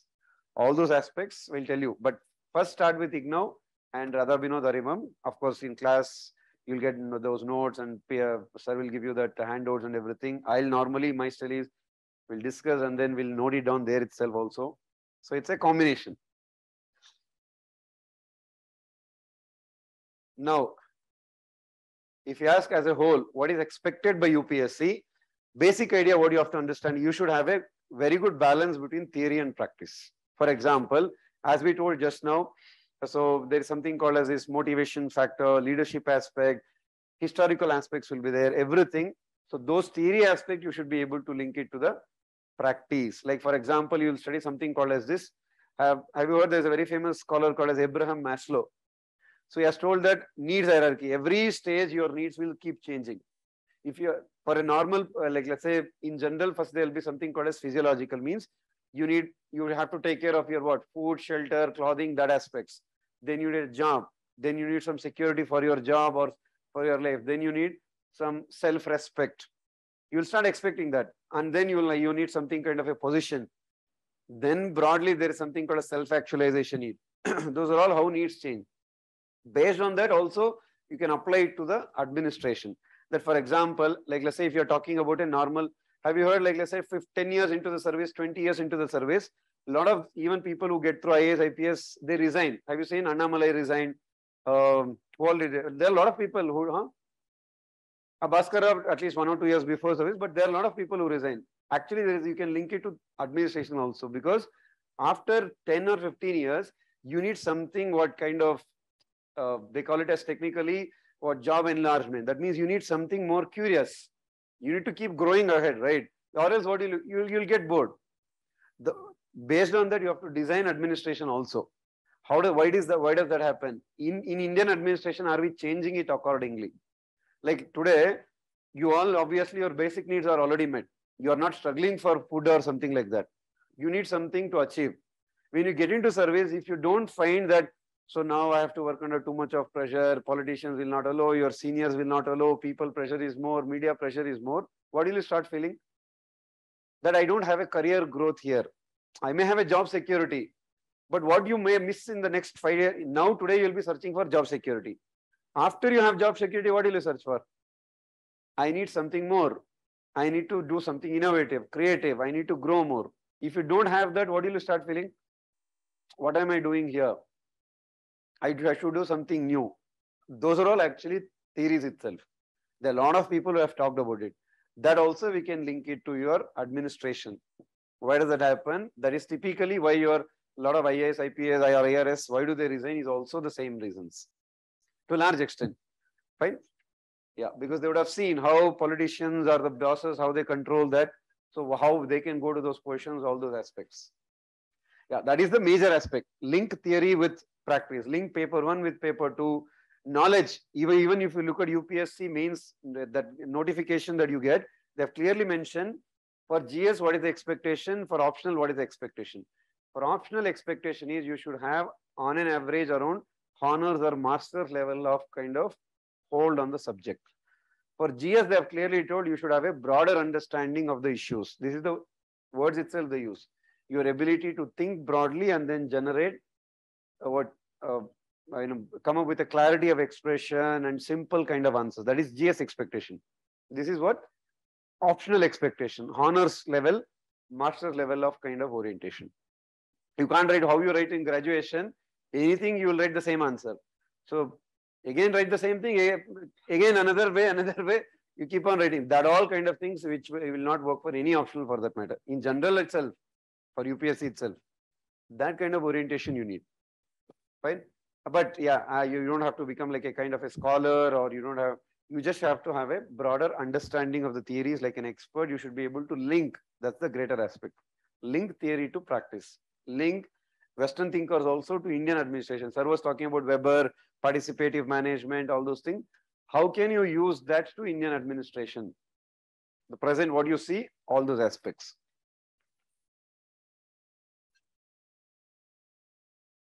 Yeah, and then current affairs also links, obviously, like let's say, as I told, farmers, farm bills and all those things. Why do they take back? That is the role of pressure groups.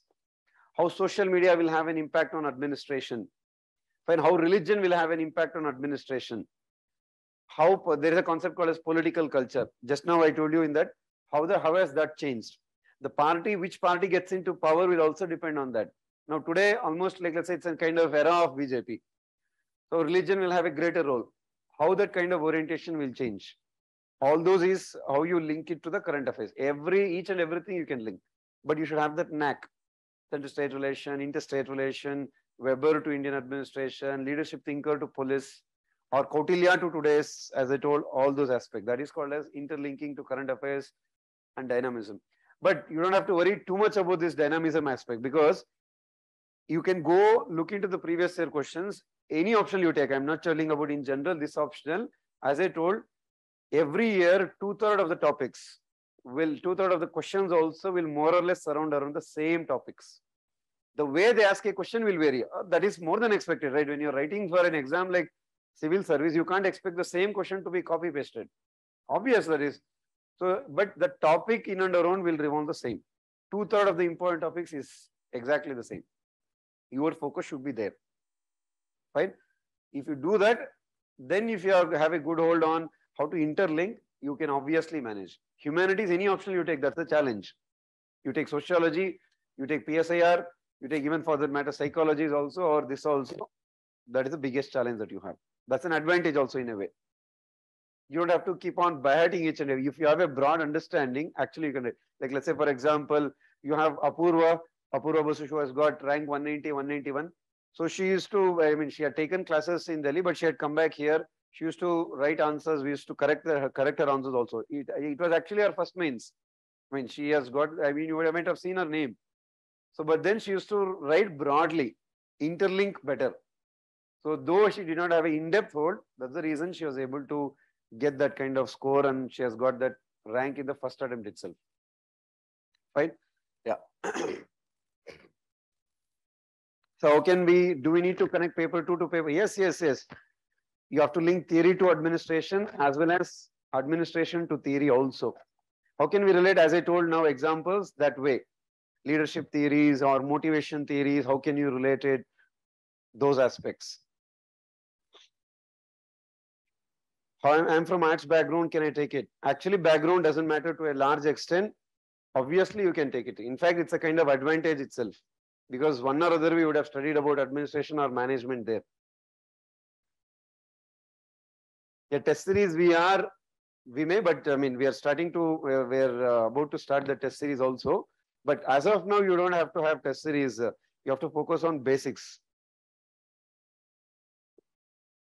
Yes, correct. You have to cite those theories as well as in paper 2.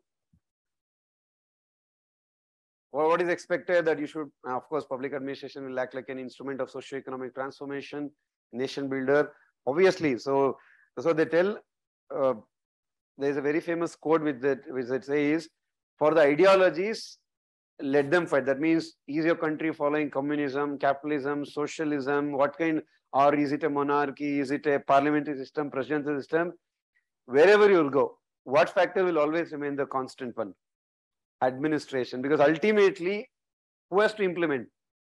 The bureaucracy has to implement. You can be in India parliamentary system, you can be in US presidential system, you can be in India democracy, UK constitutional monarchy because you have queen. But what is the constant factor? Administration. How do you implement things? Right? That is what how public administration works as a nation builder.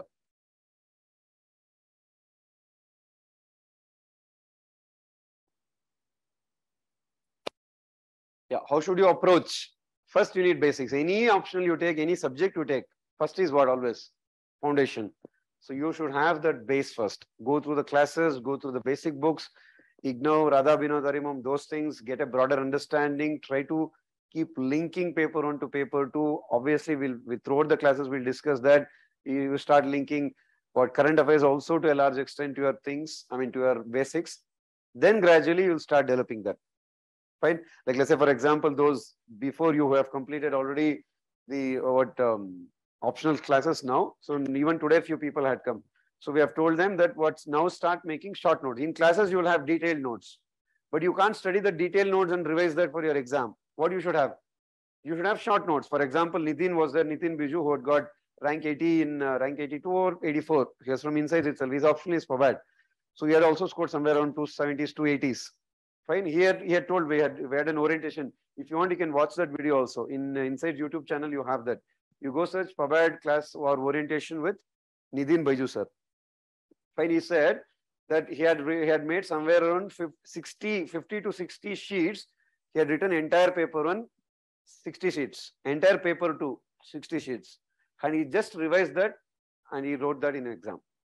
Because if you have short notes, what is the advantage? Revise quickly. You can revise 3 times, 4 times, and you can recall it, go put it on paper. That is the second level. In the beginning, of course, you can't do it. When can you do it? Only after you revise multiple times, you will get a crux, and that crux you have to write there. Fine, that you will do. That is next stage. Those who have already completed the optional, they'll do it by their own. Yeah. So what is the nature of the subject? I think now you will have a broad idea by now. To an extent, of course, analytical. It will be a kind of linking with current affairs, all those things. But as I've already clarified, 2/3 of the topics every year will repeat. Your focus should be first on that. Every year, students will keep asking, sir, about on an average, you have around 28 questions in any optional for that matter. What I'm telling you with in addition to choice. 23, 24 questions, sometimes 25 also will be from the same areas. 3 to 4 questions every year, what they do? They'll pick something new. And your focus should not be on those 3, 4 new questions. Where your focus should be on? Like, let's say, look at your prelims. Your focus should be on where? That 35, 40 basics that you get. Look at those another 50 questions. God knows where do they ask from. Even same thing for any optional. In optional, it is more. That is more in the sense, more what you can predict. 24, 25 questions, same areas. Focus there. 3, 4 questions, if you focus there, you will miss on other aspects. So don't get disturbed by those 2 to 3 questions. You can skip that and you can choose another question. Right? Because you have I think sir has already explained that. Can you recall that? Paper A, I mean part A will have 4 questions, part B will have 4 questions like that. You can skip that and you can choose another question and write. Fine? Keep that in mind always. Common mistakes, as we have already mentioned, you might not have that kind of a short note. If you don't have short note, what is the problem? Can't revise, you can't recall, you can't reproduce that on the paper. Because ultimately what matters? What have you written on the answer sheet? For that, obviously that matters a lot. Or else they might write very, very generalistic answer. It looks like a GS paper 2. I mean, the GS1, no links to any theory, no links to any examples, British impact, Mughal impact. So many things are there. Weber, Fayol, all of this. If you don't have links, it will feel like a general answer. Of course, you will get general marks then. That is understanding. Fine, or purely scholar or purely GS kind of a thing. Yeah, vocabulary matters. What do you mean by vocabulary? Every paper will have a kind of vocabulary. Anything you go for that matter, like let's say, for example, if you take PABAD, there are a lot of keywords. You have to bring those thinkers. You have to use words like accountability, transparency, governance, center-state relations, legacy, historical legacy, political culture. So Weber has so many keywords: charismatic authority, legal rational authority, so personality impact, bureaucratization of, those are all keywords. The moment you have many keywords in your answer, what will happen? The evaluator will think you have a hold on the subject. Language matters a lot. You go cross-verify, you look into Shruti Sharma, this time she has got rank 1, you go look at her answers. The moment you look at her answer, you will understand the language that she uses. Language doesn't mean Shashi Tharoor language. That is banned, that you should not use in UPSC. NCERT kind of language. Look at NCERT language. It will be very, very simple, but it will be clarity of thought will be there. That clarity you need. In addition to using these keywords and everything. For example, you start writing GS2 answers in GS2, the general studies. You have a lot of keywords. You should use words like what? For example, like let's say what federalism, parliamentary system, parliamentary accountability, what do you call us this, head of the state, head of the government. So many keywords are there. Accountability and one's judicial activism. Those are all keywords. That kind of keywords every subject will have. In fact, what they can do is when you revise and start writing for mains answer, you can put those keywords itself in one separate sheet, few sheets, so that that keyword you can revise and then you keep putting that on your answer. That will have a lot of impact, that vocabulary and facts and all those things. But what is the most important one? Clarity of expression. What you think, what you write, what he understands, everything should be same. You think something, you express it in different way, and by the way it reaches that person, then obviously you will not get marks. That is how the game happens. Yeah, so rather than explaining what do you mean, how do you have to do that, you look at this, you will understand how you have to write an answer. Fine, you can, as I told, you can go through Nupur Goyal's and so many toppers we told. That also you can go through, you just Google, you'll get it. Fine, like let's say Sumit was also obviously, he used to, even with Sir used to discuss, he has cleared from inside itself. So I think 200, what is his rank? 250 or something. So his option is also prepared. From here we are telling. Apurva was from inside itself. So look at it, public policy is influenced by various organs or bodies. Come in, how should you write an answer, what they're telling? First, because the question is about what? Public policy. So tell something, some basic about what do you mean by public policy. That definition you have to write, or that importance you have to write. Yeah, that's fine. Then the question is about what? Various organs will have an impact. So look at it, what are those various organs? Pressure groups, civil society, media, judiciary, NGO, international agencies. Now, how is it influenced? He has written next. Pressure group separately has explained. He has given an example. Look at it. Reservation for patidars in Gujarat. As I told the farm bills example, why did Narendra Modi take back that bill? Whose impact? Pressure group. That example also you can write. Judiciary will have an impact. Have you heard Vishaka guidelines? We keep telling that for those who have already done last year back, you would have heard that. So I've told so many cases in judicial activism, all those things. So Vishaka guidelines, government judiciary guidelines with respect to handling sexual harassment at the workplace. You might have heard that hashtag #MeToo. #MeToo is also the same thing. That itself became later an act. That act is called as Protection of Women Against Sexual Harassment at Workplace Act. But Supreme Court had given the guidelines in 1997. So how judiciary will have an impact? How to handle Delhi air pollution? All those things who gave? You have for every vehicle, you have Bharat standards. Now we are in BS6. How did that happen? That is also judiciary's impact. How judiciary will have an impact on public policy.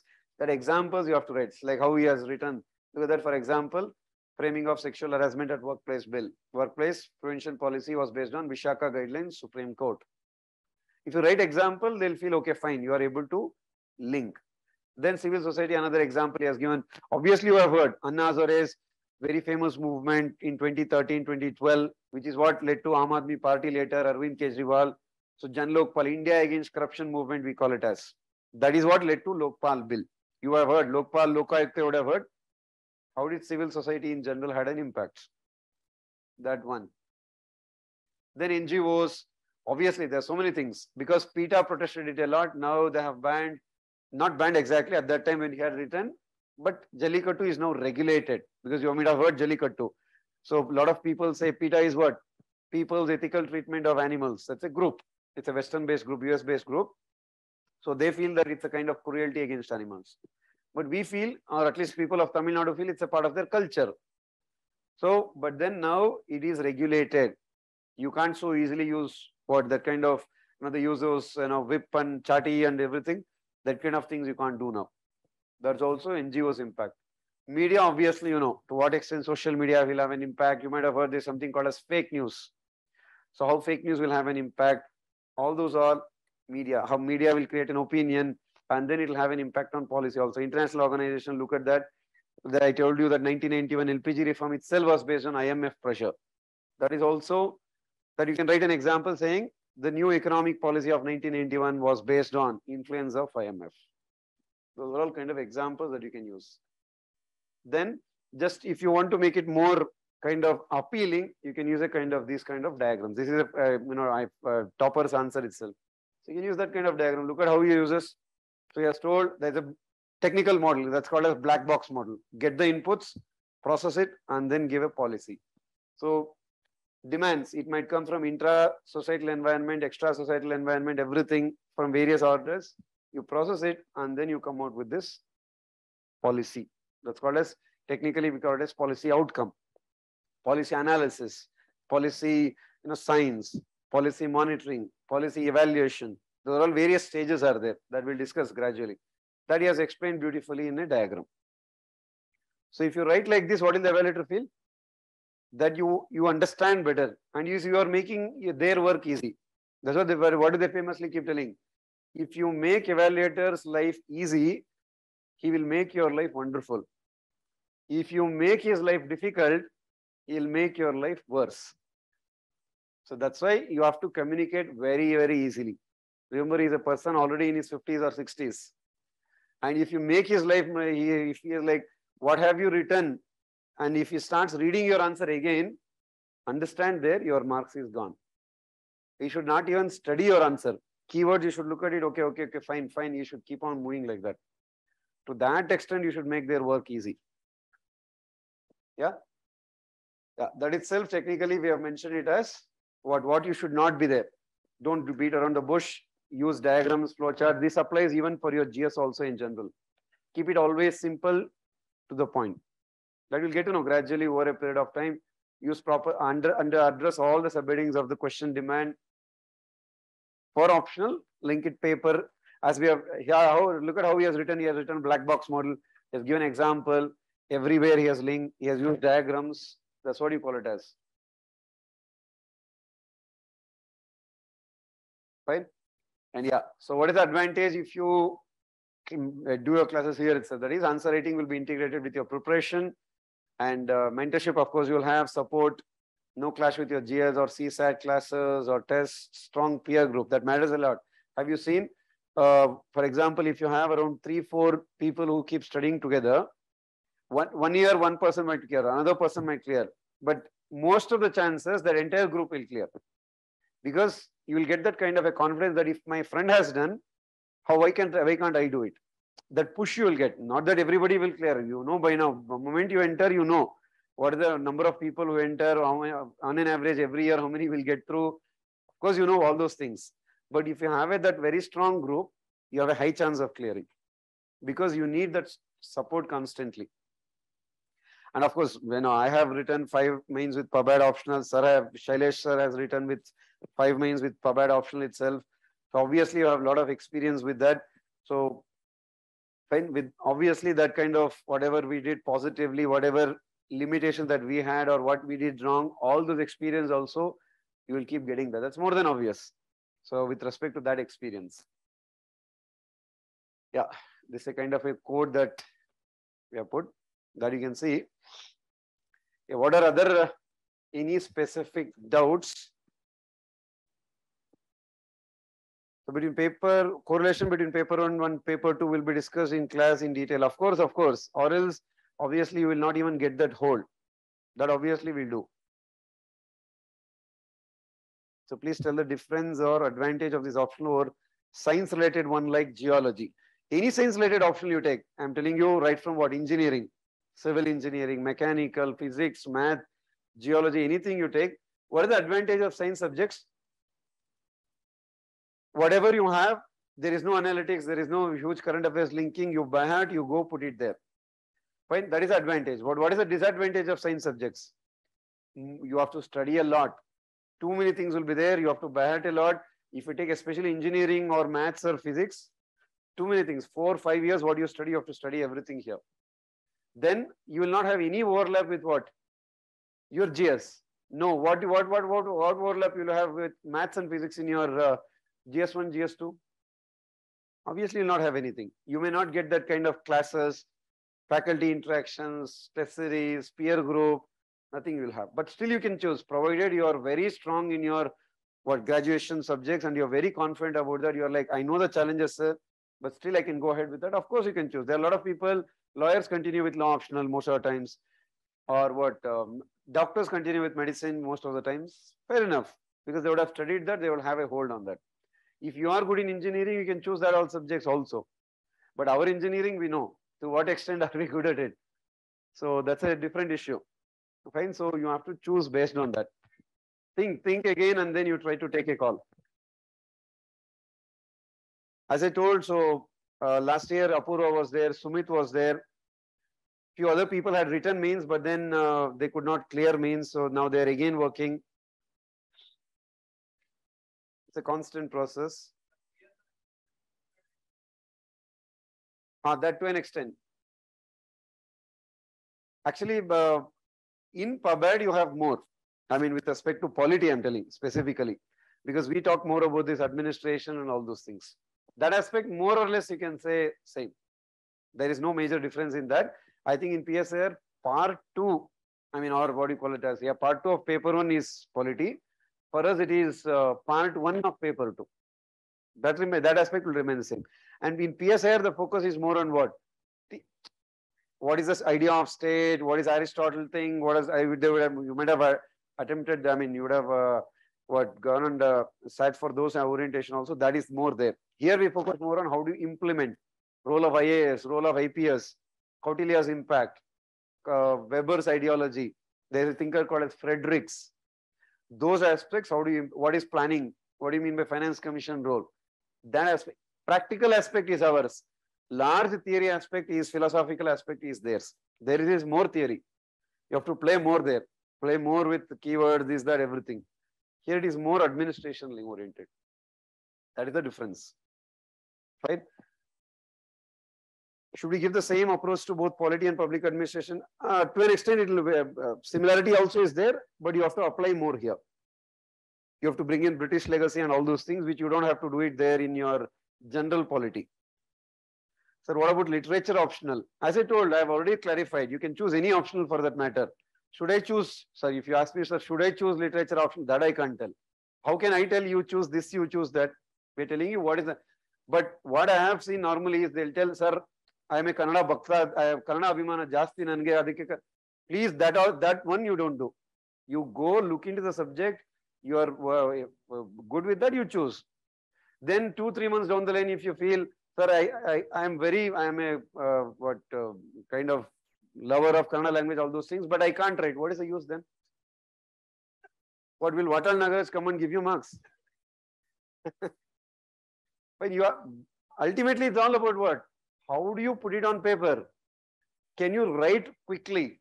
Sir, I am from English background, English medium. I am brought up in Bangalore. How can you take English Kannada literature optional? Logically, you think. I've studied Kannada literature, Kannada as third optional. I mean, third subject in my 10th. A lot of people do that, CBSE, IC, even in Bangalore, a lot of colleges. But sir, I am very much devotee of, that is not the, if you use that kind of logic to choose optional in civil service exam, then you question yourself, I will not answer that. Fine. But any optional will work. That logically I can tell, anytime I will tell that. Any optional can work. Just because you take an optional, it will work, that's wrong. That is 100% wrong. You have to have that hold. And each and every optional will have that advantage. You take sociology, PubAd, PSIR, Kannada, or Anthro, or what, anything, everything will have that advantage. That's what I'm telling you. Just go through first top 10, 20, 50 toppers you go. Which optional you don't find, you tell me. Which optional you don't find? Every optional you will find.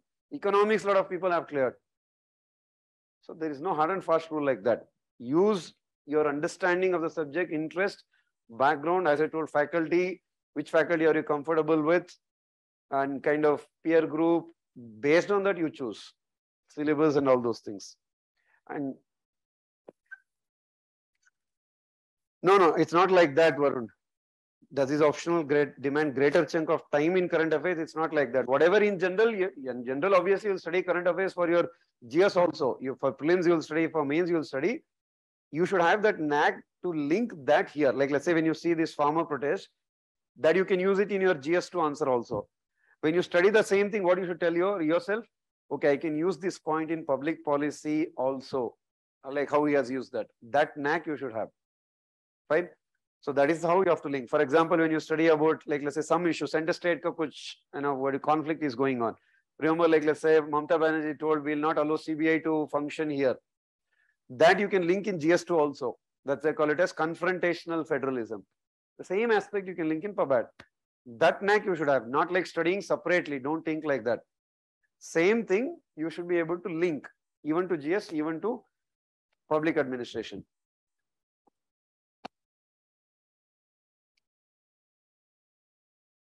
What do you mean by that? Can you give any examples of working professionals with public administration? Now that means are you asking, so how can a working professional handle public administration? Is that the question? Now that will do comprehensive coverage of the syllabus, obviously. Should we refer to different books parallelly? You can refer to, or even at the end, of course, when we finish it also, you can start revising. That will be much better. Because you will not have, honestly, you will not have, while classes are going on, obviously a lot of overlap will be there. Morning you will have GS, afternoon you will have one optional. Sometimes you may have CSAT also. So better go through the classes properly, make down notes at that time, try to discuss with the faculty. Then you can side by side study probably after that. I mean, after your classes, because you will not get so much of time. So now you'll be feeling by now gradually how much time you are getting occupied.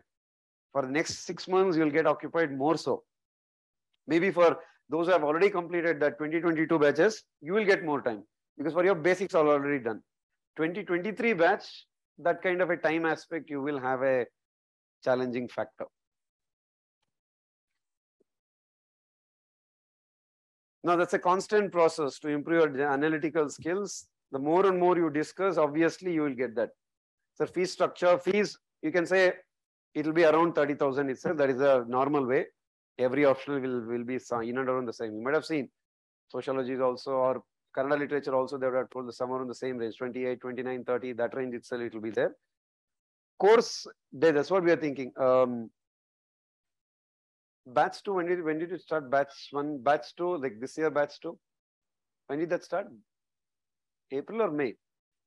Batch 1? March 14th. Can we start by, like, let's say, normally the class in the June end, July mid or July end, is that fine for you? By the time you can study a little bit of basics and then, fine. So that's why the timing we are thinking, when to start that. What we can do is you can study a little bit of basics and then 3 months we can get occupied.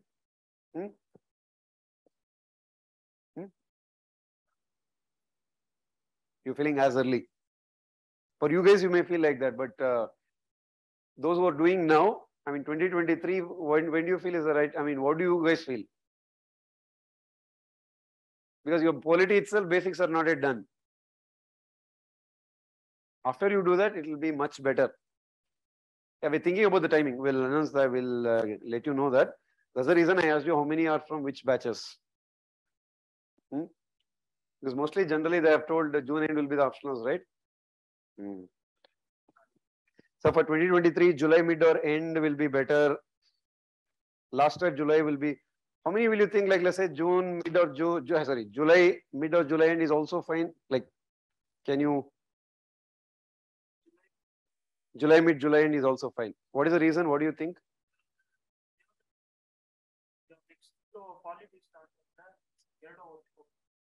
Okay, okay. But I think 2022, guys, you might think, sir, we are already done, sir, start now. 2023, is it fine if we start by July end? I mean, July mid or end? No, any other specific doubts if you have that, because our understanding is if you get a little bit of base hold on GS, then actually it will be much better. So for 2022, I'm thinking, how do you, we have to give you a kind of assignment or kind of a thing so that you can follow it. And by the time you come at that time, we can start. Because we now, the mains time, we'll be occupied with too many other aspects related to mains. Mains bridge courses, mains test series, mains feedbacks and everything. Because these are the 3 months. That is the reason we are thinking about it.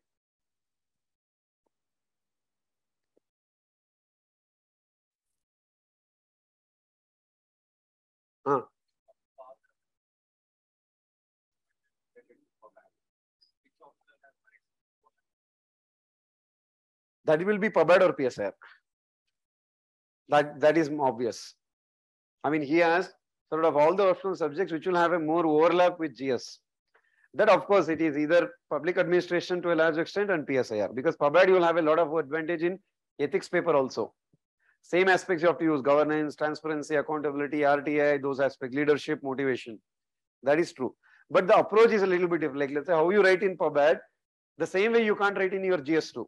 Here you can write thinkers, but there you can't write thinkers. You have to write it in a more simple language, because their answers will be corrected by a normal person.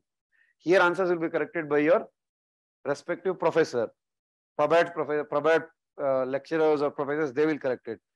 Sociology professors will correct. Even if you use technical words a little bit in depth also, it's absolutely fine here. But there, use it in a normal. Content is the same, but what you should not use there? Thinkers, those aspects you should not use. That's it. Make it more simplified there. Yeah, that of course will have, you have Telegram ones, chat boxes will be there. So if you can come and you can come and discuss also, that will be there. Online students, you don't have to be worrying about that.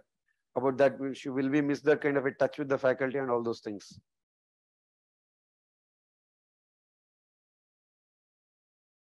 Yeah, answer writing, of course, every day you will get those previous year questions that you can keep writing answers for that. Like how we do in GS, every day you get a mains question, one click. Of course, you can't give prelims questions for optionals, mains questions. So that topics you can write.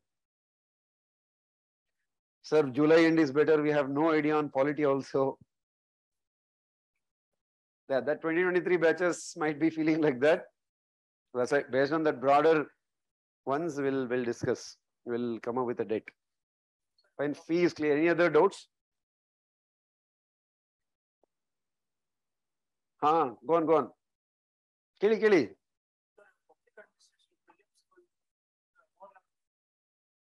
Polity in general, it will help, but I would not say like that. That's not a correct way of telling. And no optional will help you for what in specifically for prelims. That's a different ball game. That to the way of prelims, they are asking questions. You have to have a broader understanding. You have to actually study newspaper and make your own note. That will help you the best. Every 1 hour, 1.5 hours. Normally understand UPSC will reject kind of spoon feeding. It is against that. You should have your own way of strategy, your own way of approach always. That kind of originality will always be appreciated. Any other things? Fee, class structuring. Did you get the idea? How many classes, how many hours? What kind of at least optional, what kind of topics will it cover? Or you still have, like, let's say marks wise, you still have doubt, that kind of a thing. Rank wise, as I told, rank 17 this year. So rank 34, rank 88, that ranks obviously you'll have. Rank 1 we had mentioned that you'll always have. Right? And don't assume that, like, let's say last 3-4 years they used to assume we'll take Anthro, automatically I'll get 300. So that UPSC has completely dismissed that myth. That is no longer there. So what else? Any other doubts?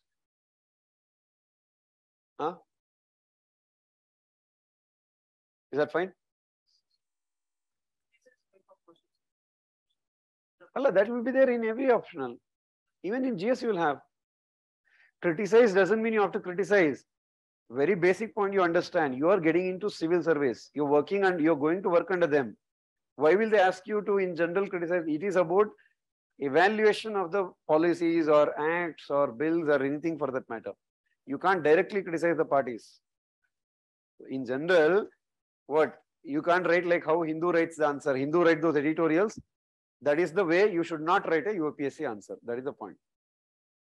That is the basic idea I can tell. You should take the content. You should not use the ideology. Hindu, what you get? Don't write like that in UPSC. That's Shashi Tharoor you have. Don't write like that in UPSC. That's a reference. What not to do.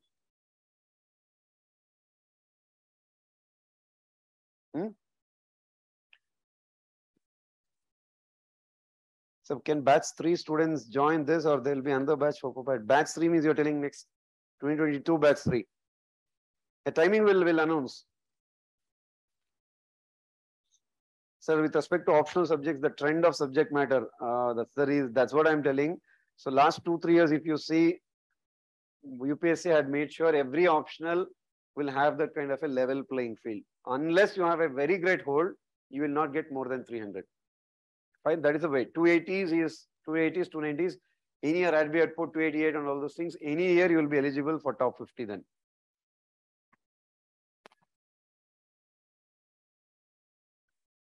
Shailesh sir, you have to tell something? Sorry.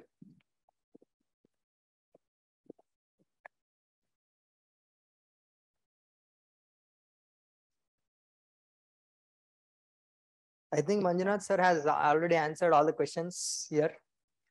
If you have any questions that you want to ask, you can ask. So basically what we expect from you, I think you already know about the subject now. What we can expect from students is, what we have tried to do is cover everything. Like for example, comprehensively entire syllabus we will try to cover in the class. But if you want to, you can say, score well, it is very important that you put in the effort as well. We can teach in the class, you'll get conceptual clarity, we'll give you the material, you'll get the material. But what is most important is you need to do revisions of that material. Mains is a recall test. That means entire material, whatever you have studied in entire 300 hours, all the notes, you need to have it in your mind and you need to be able to write in, that 6 hours on that day. To that extent, if you have to do revision, around 8 to 10 revisions of entire material is necessary. So that is what we expect from you. If you do that, if you attend every class, you make sure whatever we are asking you are doing and you are revising the notes properly. Usually what I suggest is from very first class itself, you do revision after every class and before every class. That means you listen to us once and you do revision before the class and after the class. 3 revisions are over there only. So later it will become very easier for you because you have the connect and you're able to understand better in the next class because you already remember whatever happened in the previous class.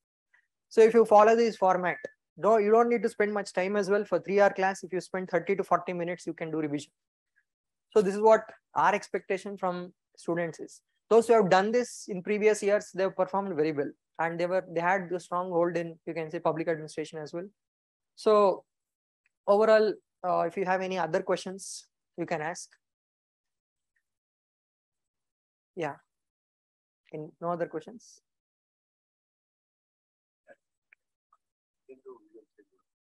Yeah, last year, I think last year, before last year, we had done an interview with Nidin, who was a student at Insights. He got rank 79. It is available on YouTube.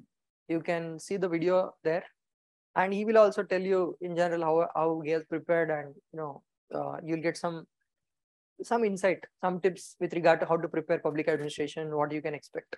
So that will also help you overall, you can say, in your preparation. So I think Manjuna, sir, you have answered all the questions here, right? Telegram IDs, they're asking. You can tell yours.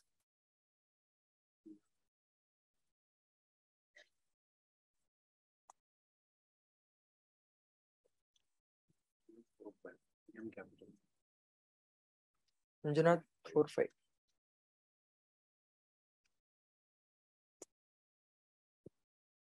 Okay, I posted Telegram IDs on chat box. For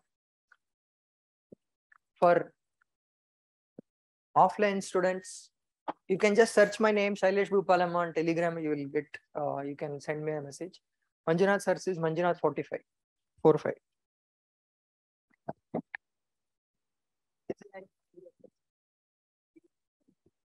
Okay, Sumant is asking, sir, can you please tell us the books that we have to go through at this point? I would suggest directly, rather, as I have already told, if you want to go through, try to go through that IGNOU BA Public Administration books. It's better to go through polity and NCERTs. That is also correct. So to get that basic hold on polity, you can also study the democratic politics, political theory. That also will help. Specifically, PUBAD means you go through that IGNOU BA Public Administration. Just PDFs you will get online. NCERT if you want, democratic politics, Indian Constitution at work, I think that's fine. Political theory is also needed. Any other essays? I think it's fine. Democratic Politics 1 and 2. Indian Constitution at Work. That will get you an idea on polity also. PubAd specific, IGNOU BA. So Shailesh sir and you will be teaching different papers or topic is shared accordingly. No, we'll share. So first few paper 1 theory aspect to a large extent sir will tackle. Second half of paper 1 I will tackle. And overlapping subjects, chapters of paper 2 sir will handle. Rest, because a lot of polity will overlap, those all I will take care. So it's like shared accordingly based on what we handle in GS also, based on all those things we have shared it. Fine?